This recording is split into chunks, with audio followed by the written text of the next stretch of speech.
A fantasy, my fantasy.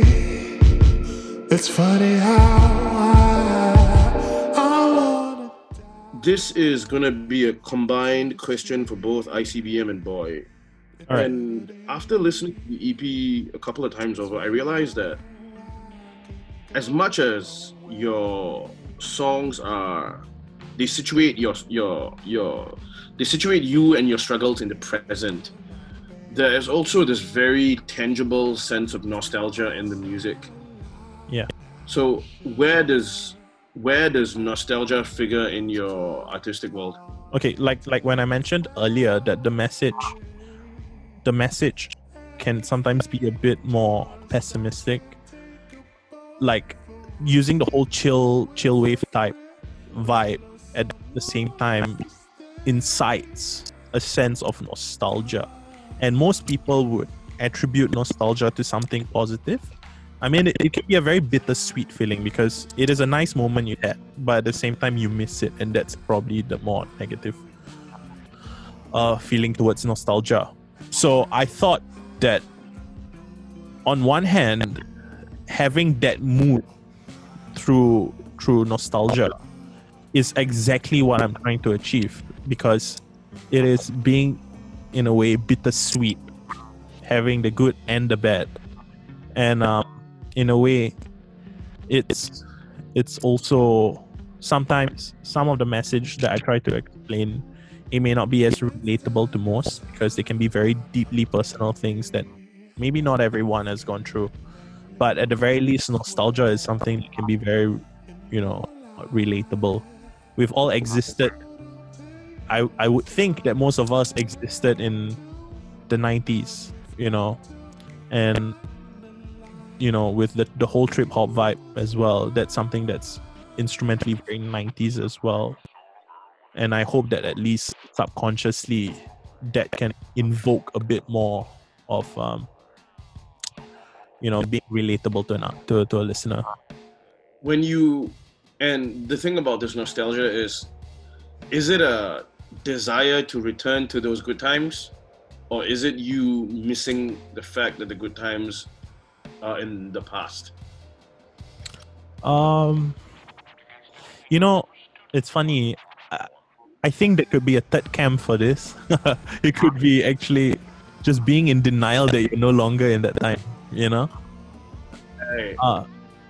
It's because when I was young as well, and one might say, but hey, I'm not from the 80s. Why is there a lot of 80s in my sound?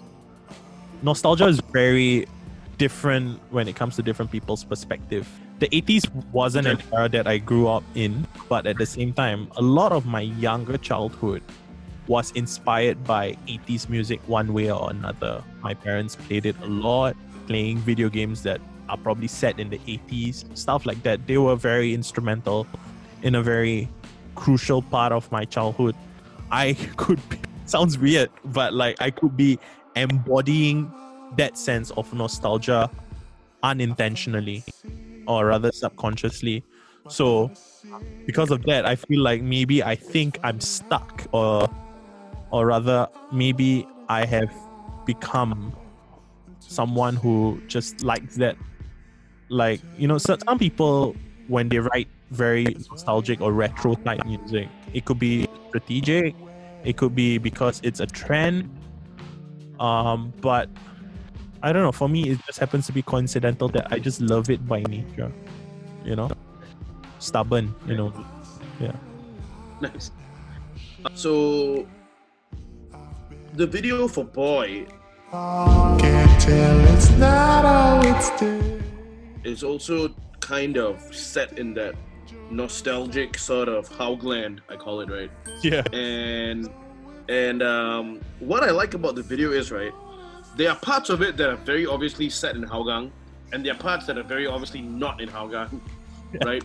So it feels like you have these two separate locales that count as home.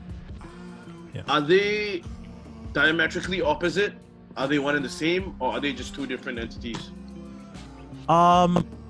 That's a good question, because in it sort of evolves. Like they are initially very different, right? They're supposed to be clear as day different, but then they sort of in the evolution of the video, they sort of merge into one. And with that final shot where, like, you know, because it's shot both in Hougang and as well as like Melbourne, right? So that final shot is sort of like it cuts from that Australia shot in that one shirt that I'm wearing at that same angle, and it cuts back to Hougang with the same angle, with the same shirt, the geometric background with like initially the roof of the motel and then the basketball court with the hoop and all that. So they are supposed to be one and the same after making that self-realization throughout the story. What is the significance of the suitcase? The suitcase is supposed to be the epitome of being soulless, you know, like in the case of the video, I didn't want to make it too close to home and cheesy that way. So I was a door-to-door salesman in the video. So you're sort of like going through this soulless routine every day of like, you know, going to work and you don't like the job, right? Yeah. Yeah. So in a way, the freedom, right, that I sort of, you know, making that realization through like the various moments in the video, like the events that happened, sort of make me realize like, look, man, I think what I want to do for myself is a lot more personal than what I'm putting on. And, you know, I could, in almost every scene as that salesman, the suitcase has to exist, even when I'm like not in my sales clothes, right? It's on the bed or something at the very least. So that is sort of the embodiment of that structure that needed to be broken. I noticed that there's certain words that stand out to me in the song, and I feel like whether by chance or by intent, these two words also kind of describe the tension in your whole artistic endeavor as Houg, right? Yeah. And these two words are dangerous and frivolous. Talk about the tension between these two concepts in your universe. See, the thing is, right, like the word dangerous in this case, right, can sort of allude to the point that I was making earlier with CBM. You know, at one point in creating my music, do I sort of cross this imaginary line that could or could not even exist?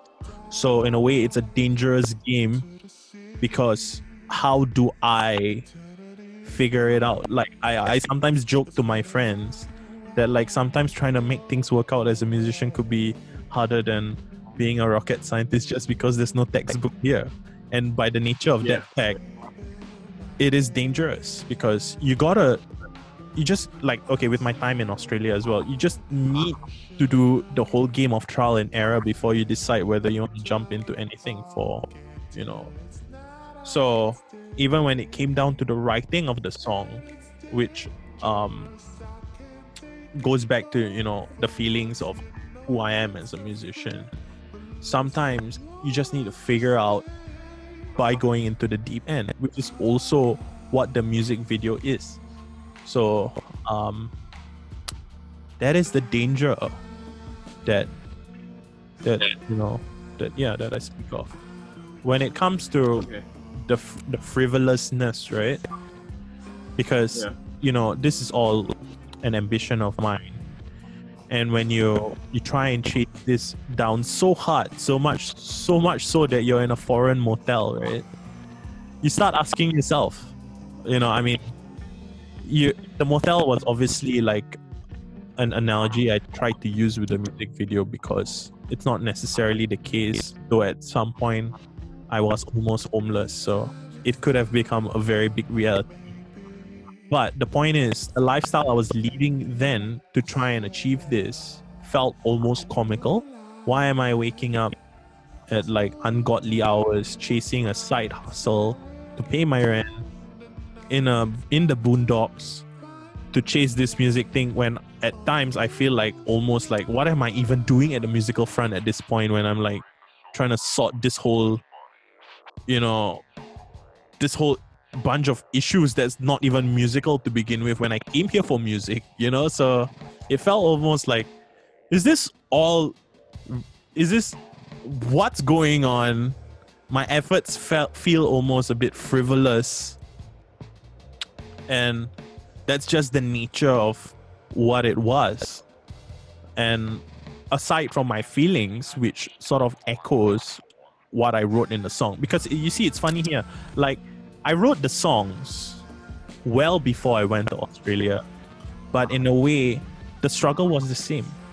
What I did with the music video, funnily enough, because they were self-directed and self-animated and whatever, they weren't so hard to realize, because what I was feeling then was the same as what I was feeling when I wrote the songs. So elaborating that through a different canvas was not hard at all, because the issues were the same.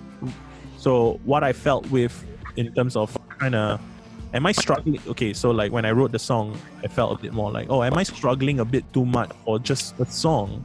Is this all like, you know, just being frivolous for no reason? And that's basically more than one reason for the choice of word, I guess.